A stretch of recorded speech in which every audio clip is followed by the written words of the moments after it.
It was during a short period of time where I actually wasn't on the radio, which I think is a blessing. I would have had a hard time. I've got a really emotional voice and a quiver naturally there, and if something's going on, you're gonna know it. I can't hide it.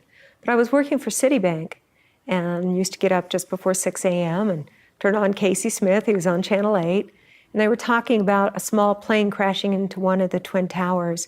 So they said, let's go to a live shot, and that's when the second plane went in. So I went in, got my husband up, told him what was going on, got ready for work, and I would go to work just after 7 at Citibank. And by the time I got there, they had locked security down tighter than I'd ever seen.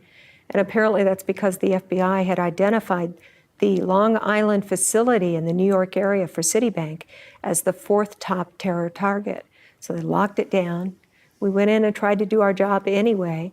And one of the coworkers on my team, her son was a pilot at Nellis and actually was told to get in his plane, and she said he was carrying nuclear-topped missiles.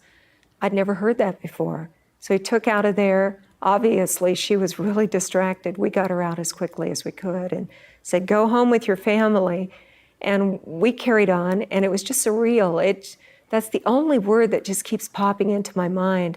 We actually got out a transistor radio and put it between our desks to listen to see what was going on.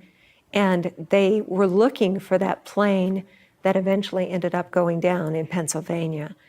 And it's the only time that I ever took what's called voluntary time off. By that afternoon, I took VTO and said, I really just want to go home.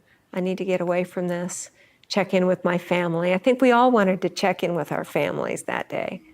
And it changed everything.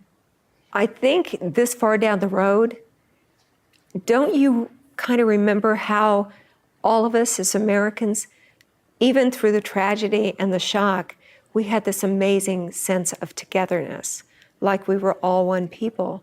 And with all of the stuff going on in Washington all the time, you're hearing about this side, that side, all the different opinions.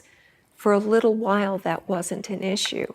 It was the fact that we were all Americans together, and we were feeling the same feelings. And that was a good thing that came out of a really bad day. I think that we feel little brief moments on a 4th of July when we're all together in a big group and we're watching the fireworks and we're feeling our pride in our country. But it doesn't match the togetherness that we felt after 9/11.